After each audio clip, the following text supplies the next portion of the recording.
Hi everyone. It feels like every summer I come home and I decide to myself, this is the summer. I am going to start reading again and finally catch up on all of these books that I've missed over the years. And then it kind of happens, but then it doesn't really. And since a few weeks ago when I finally renewed my public library card, I started thinking that I needed a new strategy. So as of 2 weeks ago, I decided I'm just going to finish one book per week. It doesn't matter when I started it. It could have been 6 years ago because there are several books that I started that long ago. And I could have started it like an hour before I finished it. But as long as I finish at least one book per week, then the quota would be met. And in this first leg of this goal, I think I've actually been succeeding. I was kind of inspired to make this video because Abby Wells made a video that pretty much talks about the same thing, where I watch so much TV and anime, but then somehow I don't have time to read, and I needed to fix that. And I wanted to share both the kinds of books I've been reading and just how I've been going about them. The first book I read was by one of my creative writing professors at school. It's called This Book Will Save Your Life, and it's by A.M. Homes. I guess you would consider it to be in like the adult genre. It's kind of about this like upper middle aged white guy who's rich but is somehow not super annoying to read about. And the thematic part of it was a lot about living your full life, and I guess in some ways questioning the routine of daily life, and to constantly hold yourself to a standard of actually living rather than just doing the things that you have been told to do, or that you told yourself to do a long time ago and you don't remember why anymore. I think that's a pretty good message. The second book I read was Neil Gaiman's Trigger Warning, and I've got to say, I never read short stories before taking classes at school that made me read short stories.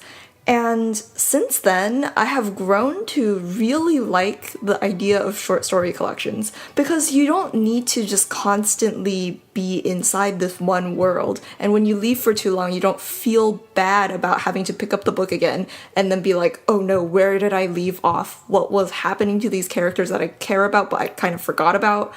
And it's just less commitment overall. In Trigger Warning, there are stories that are pretty long and stories that take up like 2 pages, but they are almost equally impressive, as in they make an equal amount of impression on me.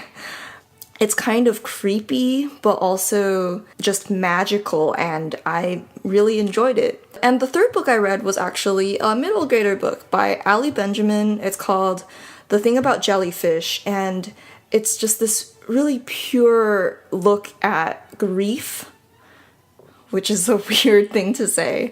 And it really takes you deep into the psyche of this girl who's the main character and how she's thinking about her friend's death, which is the premise of the book. It's not a spoiler. And there's just a lot of stuff about jellyfish, unlike Turtles All the Way Down. And it was just a really nice read. It made me cry a little bit. It had a good balance, and the voices were very clear, so I highly recommend it.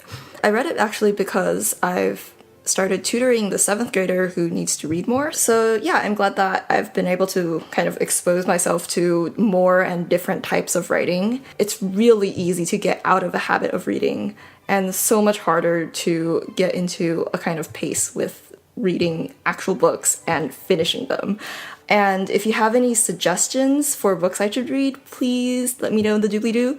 And also, what are your thoughts about how to make yourself read more, and just books in general? Hope you have a nice day, and I will see you next week with another video from my Tokyo trip. Bye! And I was just editing this video and I realized that it's gonna go up on Esther Day, so thank you guys so much, especially those of you who are my friends and everyone I know on YouTube. You guys mean so much to me and are constantly inspiring me to be a more thoughtful person and to see the world in different ways. So thank you all so much for being here, and I love you.